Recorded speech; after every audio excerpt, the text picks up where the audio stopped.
I want to talk about some current events happening in Azerbaijan and Armenia and the little mini war that's raging on.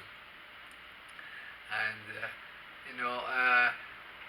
I'm geographically so far away from Iran and Middle East, and I was arguing with my little brother, Dadashi Ali Reza, and we were arguing over the money that I'm giving them.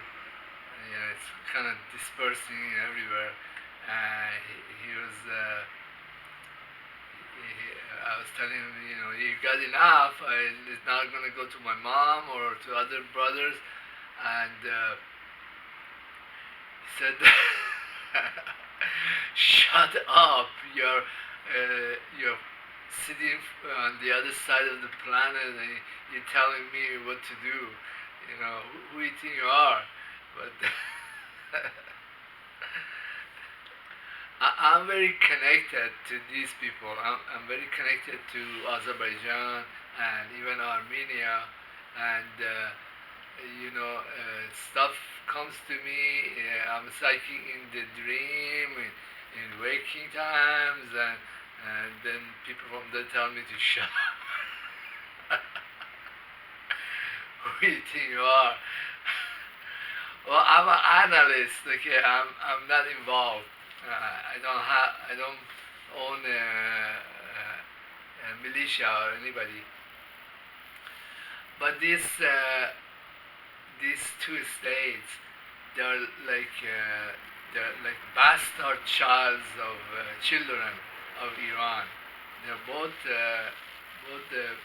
all the population of Azerbaijan and Armenia are really Iranians. They're not, there is a huge population of Armenians, and there is a huge population of Azerbaijanis. And Azerbaijanis, we are everywhere. In Tehran, there is huge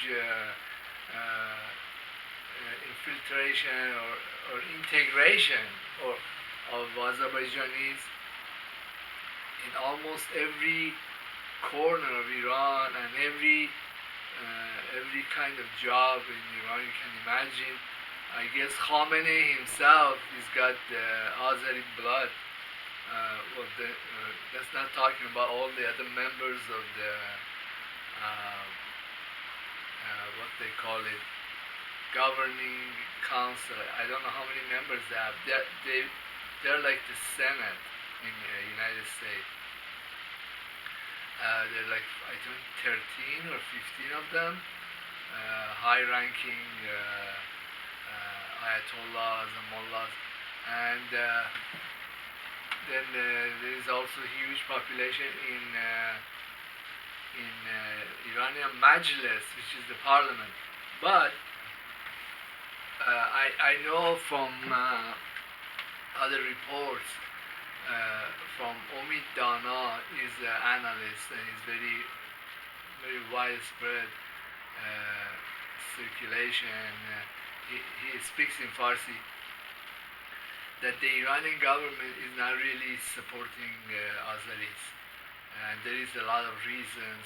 Even though some high-ranking officials, they're making statements that hey, we're this and that, we support them, but they don't.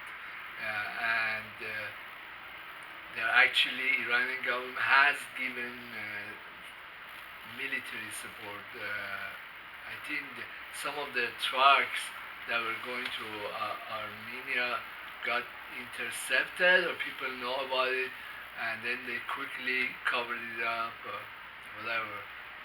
And the Armenians also have a lot of influence in Iran. They have their own church, even though many religions don't practice in Iran. Well, the Armenians are Christian. They have their own Christian church, which I think is like old branch of Catholicism, or Eastern Catholicism. Might be related to the Russian Catholic Church, but they're very rooted. The Armenian language is an old form of Persian language, but their state had the same trouble as the northern Azerbaijan, and it got tossed back and forth between the Romans and the Iranians. But most of the time, they were satrap reclaimed again by Iran. And Azerbaijan was separated from Iran by the Russians, and then the Russian Empire under Tsar fell apart, and then Lenin told them that hey, you can form your own country. They did, and then they were reintegrated by the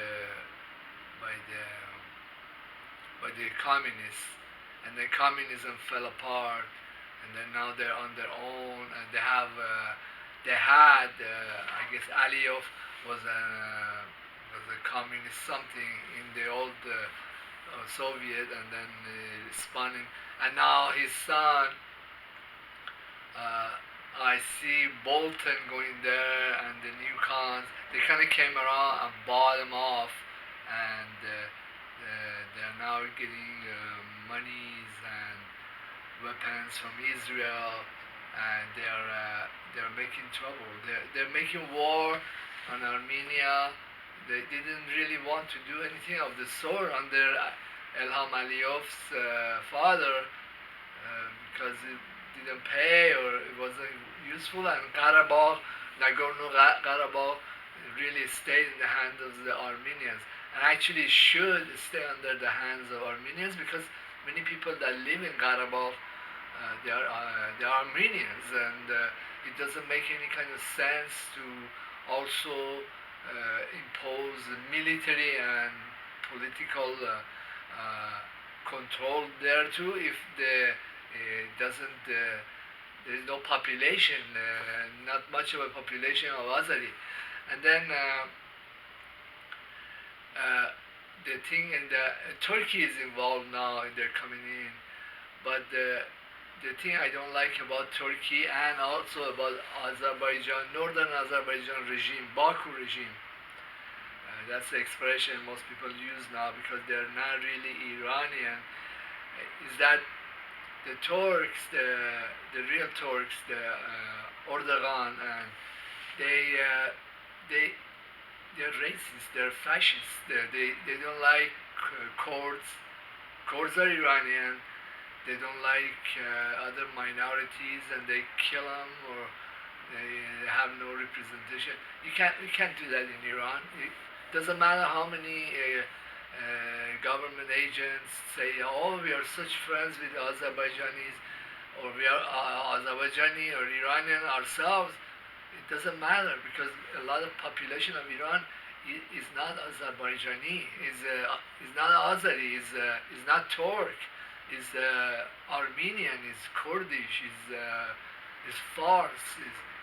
We are not going to start civil war inside our own country, or also suppress all these third cousins we have. We don't care. We don't care if the northern fascists like the Turks, they don't like Kurds. We don't care. We are not Turks. And also, there is a culture of Iranianism, or belonging to Iran in our own side of the Azerbaijan, and also in the Azerbaijan that was separated. It really was the dominant group in the Safavid dynasty. Their religion is Shia, their language is related. They are like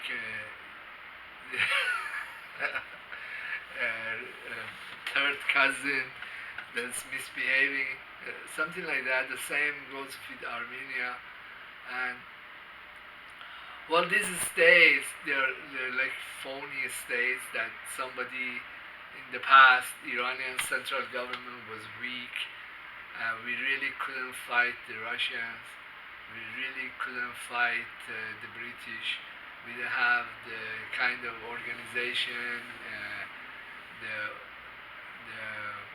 what they call it, ideology or weapons, that we need to deal with these obnoxious foreigners. But we do have all those things today. You would be surprised the kind of weapons Iran has and has manufactured. But this is now where I'm going with this video. I think that this conflict that was kind of fueled by the newcons and Israel and Wahhabis coming in, try to make trouble in Iran's borders.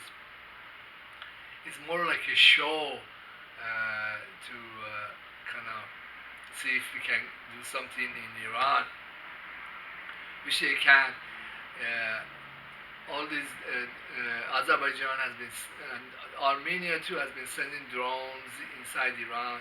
Azerbaijan was helping Israel spy on Iranian facilities, and their drones crash in Iran all the time. I don't know. It's similar to what happened in Iraq. It's like a bad movie replaying again. Iraq is composed of two very large groups. Like most of the population, you're either a Kurd, which you're completely related to Iranians, or you're Shia, your other limb is connected to. It's like a nation has two legs. How a person has two legs, and if you see in some porn movies, the chick, she has gotten into a window and her head gotten stuck in the window or in the laundry machine. Well, her legs and her butt and her coochie is hanging out, and some guy comes in and fucks her like from outside, because there's all you can see of her is the two legs.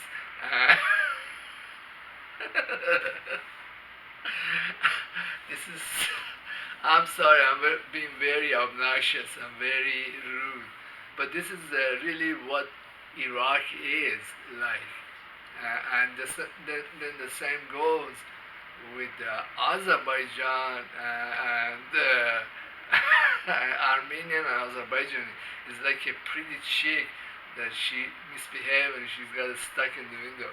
But then both her legs, they're connected to Iran. They're like all these Armenians. What will happen there? It will be similar to what will happen in Iraq. That the government or the 15% population, in Azerbaijan and Armenia, this population that's doing all these things and favors Wahhabis and Erdogan or Turkey, they're even more smaller percentage of population.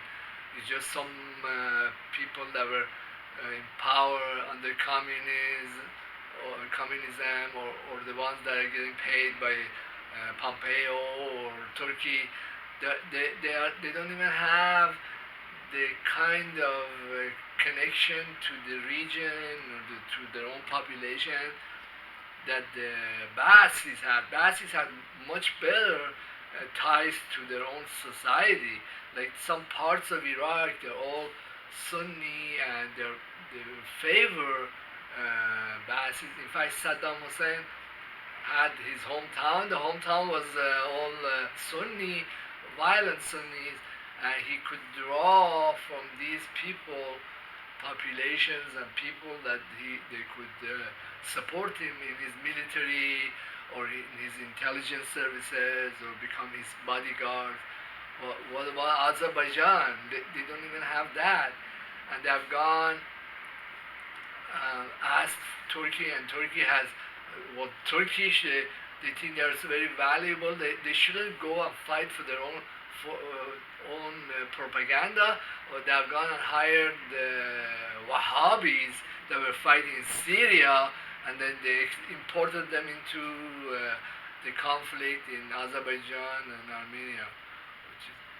This is bizarre, but these are both phony governments. Well, Armenia too was in cahoot with Israel. I guess things didn't work out as well. Now they've gone with those Azaris. This is the two legs are hanging out. They're kicking all around, but where is the head?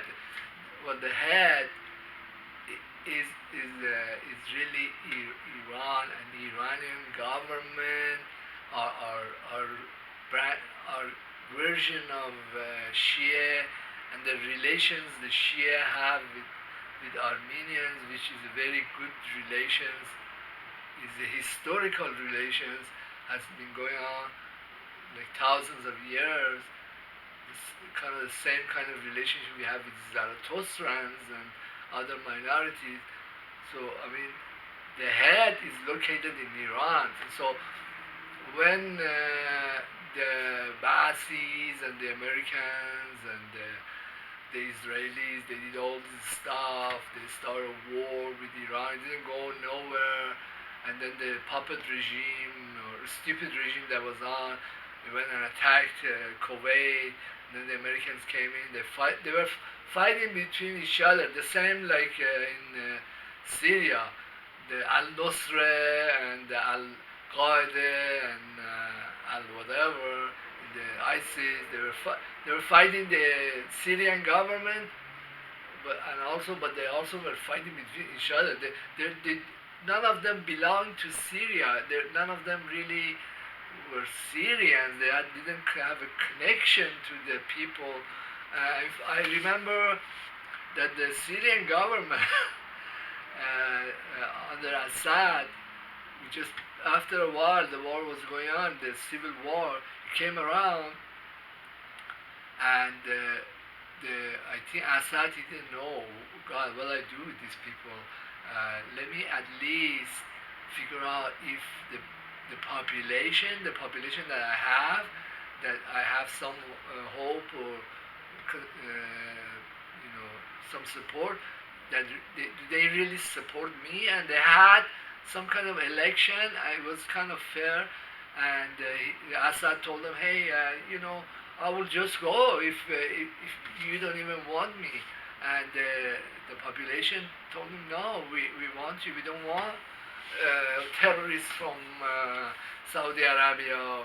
We want our country back. So he stayed on, and he got support from Iran and Russia, and he got rid of the Americans. And I guess Americans, they're very thick in the head. They're not like Iranians. Yeah.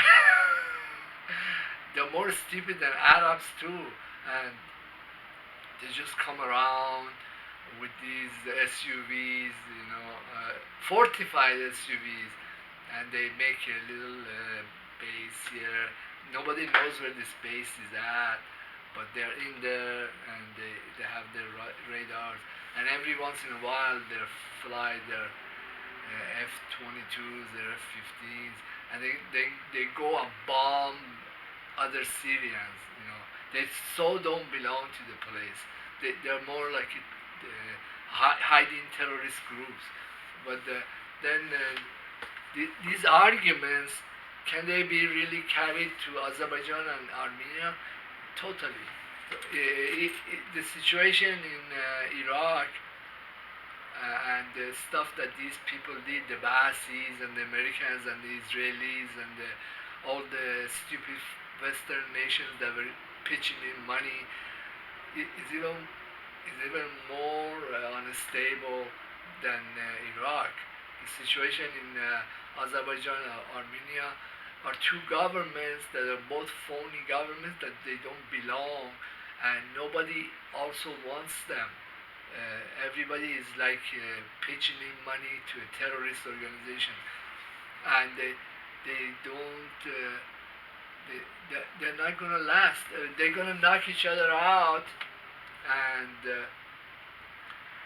Russia has told these nations that I don't want you under Lenin, under at the end of the Soviets. They're nothing but trouble. Russia doesn't want Azerbaijan or Armenia at its borders. They, they don't want warfare in the border. These people, they are not connected to the Russian culture, Russian civilization. They so I think that as an Iranian or the Iranian government, we should just sit on the sideline, just let them hammer each other out, and I don't know what time frame, 6 months, a year, and just go in and we don't even have to send in the IRGC or the Iranian military. We might have to just send policemen to arrest the officials that the or Ilham Ali himself, or the Aliyev himself, or the Armenian uh, government that's there, that they claim to be somebody, and they can live. They have lived in Iran for millenniums. Can live again. I think that the local population, the people who have homes, they have shops in Azerbaijan or in Armenia, they're gonna get sick. All these rockets, they land on them. People get killed. The shops get ruined. You know, there will come a time that they don't want that. Well, I heard a funny story that I heard this from Omid Dana's programs, is that or was it Parvin Zamani's program? She was saying that the Wahhabi fighters that the Erdogan sent in, and they really don't they don't belong to this place. They have no connection. They speak Arabic, and these guys that are fighting with each other, the Armenian side or the Azari side, they speak different languages altogether. They're foreigners to each other. These people, they were cussing Erdogan and saying that they want to run away to Iran. Well, that's a military that's engaged in war, which is now kind of raging on.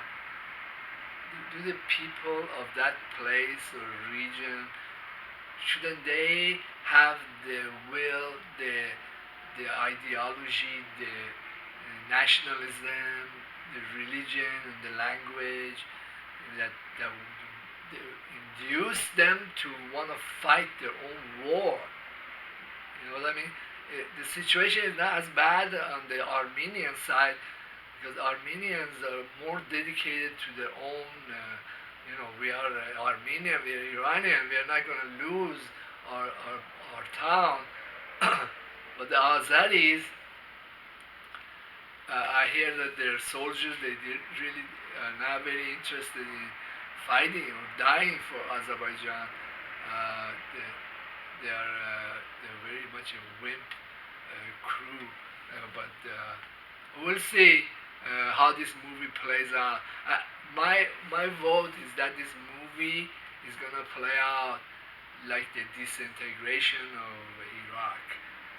There is the two groups, the Kurdish, they reestablish deep relations, the economic, I don't know if they are selling their oil to Iran and Iran is selling it for them and giving them money and weapons and support, or is I know the answer to this other question, is the Shia government or people who are in power are deeply related to Iran, and Iran is helping them re-establish a military that would defend them and sell their oil, or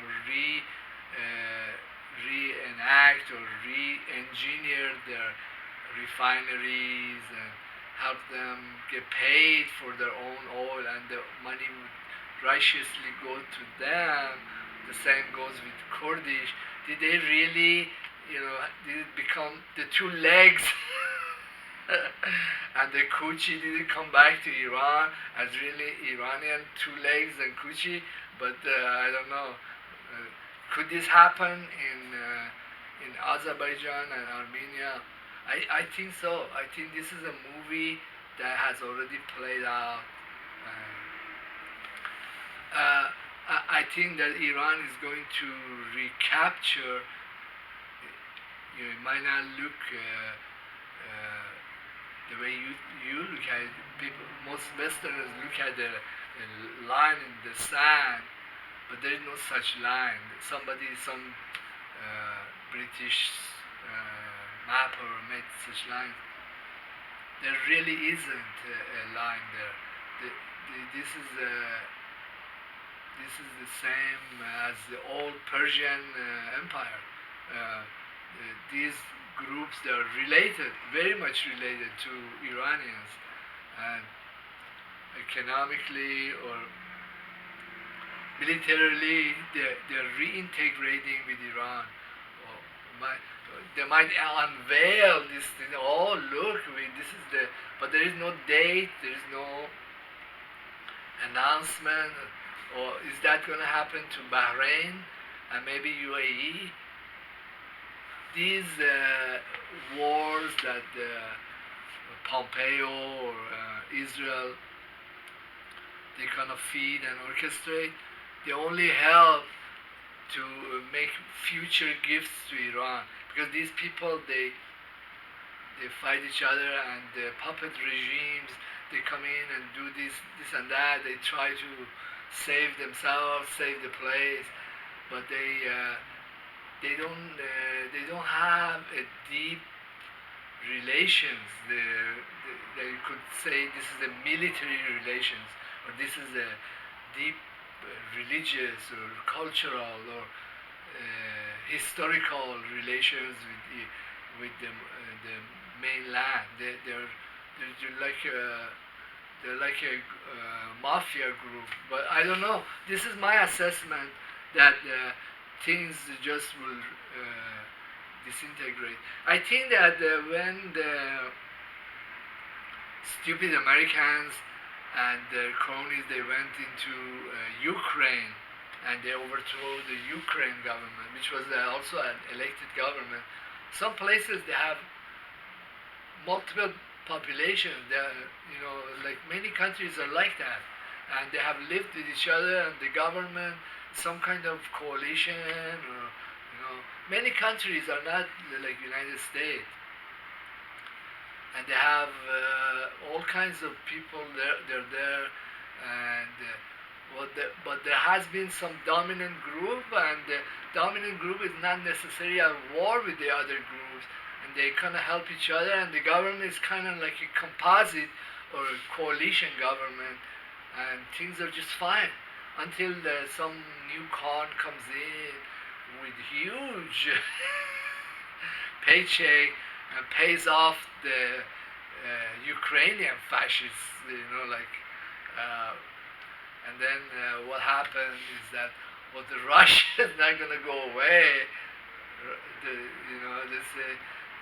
This is superpower, and the Russians were kind of like sat on the sideline the same way, and then the population got tired, and a portion of Ukraine, they voted themselves and went back to Russia. We are not going to do this. And I think it would have been better if Ukraine went to Russia too, because they have a lot of history with each other. Well, some of it is not very pretty, but I was reading. I do a lot of research with the end of World War II. Hitler was. I think Hitler had made bases in Antarctica, and they needed support. They had taken a lot of Ukrainian women there. I think. I guess Ukrainians were in favor or supported Hitler or fascism. But these regimes in Azerbaijan and in northern Armenia, they look eerily similar to the fascist regime in Ukraine. They're like they're very superficial kind of creation. I don't know. I don't think that Russia wants them. I wouldn't say that even if Turkey integrated with northern Azerbaijan, it would be good for Turkey because the Azeris are not really like that. They're the Shia, and it will create a lot of might create civil war over there. I don't think other nations except Iran actually want Azerbaijanis or Armenians. We will be nothing but trouble for them. But and they have also told them in the past. Well, the Russians, I think they have enough horse sense. But I think Turkey is going to come up to the same conclusion. We'll see. Has Iran can maintain and prosper these places, and they'll live with each other. But Turkey and Russia, they cannot. They are different than them. But we'll see. Turkey has less cultural, even language difference with the Azerbaijan, but they are different. And the Azerbaijan really was the Safavid dynasty which fought the Ottomans. But I'm saying some of this history because many Americans they're very ignorant of the past, but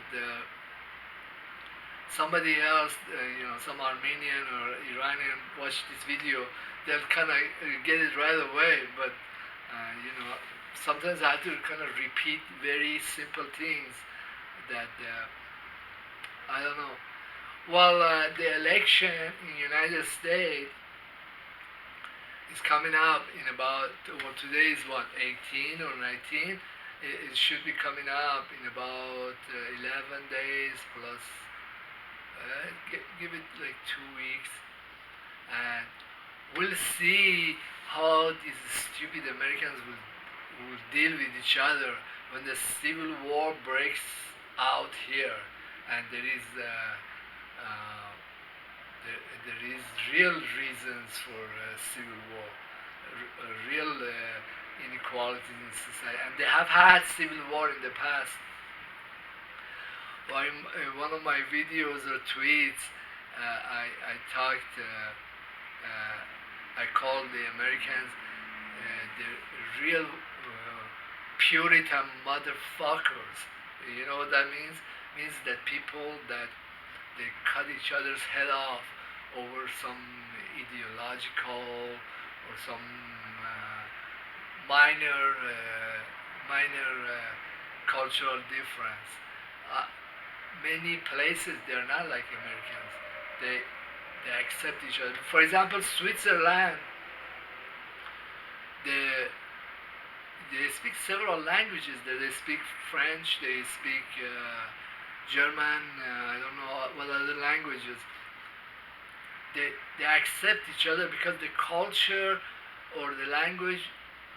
Well, the languages that they speak might be different from one corner to another, but they know that we are very much related. In fact, Azerbaijan and the Armenians, they're totally genetically related. They're very close. Sometimes you can look at like for example, I could look at my sister Paris, and I could have trouble telling if she's Azari or Armeni. We are very, very close. If you look at, for example, Armeni singer like Andy, he's a famous singer, and you look at his face, he has high cheekbones, the same like my sister, or many Zartushtis, old Iranians, and the face, he has like a bit darker skin, same me and my sister. It's not exactly white, okay, but this is the characteristics of the genetic characteristics of the people of this whole area. You look at Kurds. In fact, Kurds are a lot wider, a lot more collected genetically to whites than me even, or Andy or Armenians, but we are very much connected. We could be like people of Switzerland. We could totally be at peace with each other, even though we know that our language was changed, or we started talking Azari or Armeni remained on old Persian language. Big deal, you know. Who cares? Uh, and that's the. I think I got the most of these ideas that I wanted to get through. That these wars are superficial. But before I end, there is psychic predictions by a Jewish rabbi. I also had the same prediction in uh, in one of my videos, 2020 psychic predictions. I predict that Iran this year, but who knows, maybe it will be delayed. But this is something that's going to happen. Iran will militarily attack Israel and will completely occupy it. And this will be the very end of Israel. And this is something that's kind of baked in the cake, because we should not tolerate Israel and United States coming in and making all this trouble on our borders. Well, many Americans, they don't look at foreign media, but there is a lot of discussion in military circles in Iran that they might want to do something with the U.S. aircraft carriers. Well, Omid Dana was saying that the Iranian militias might attack the one or more of U.S. aircraft carriers and occupy it or sink it. They certainly have enough right weapons for that. And well, I'm going to have another video at a later point that once we, or now that we have upper hand militarily, we should ask these nations to pay back all the losses they have caused because of sanctions or military actions or starting wars at our borders. We should grab their bankers, grab their important politicians or personnel, make them pay. Make them pay in terms of money and actually in terms of capturing their best weapons and also putting them to work. I'm not saying we should make concentration camps, but we should look at these things. They have caused a lot of pain. This other video, I'm going to call it 42 years of pain and why we need to ask for and get war reparations. Well, thank you for being my YouTube video. Please subscribe and leave your comment. I don't know why people don't leave any comments. Have a nice day.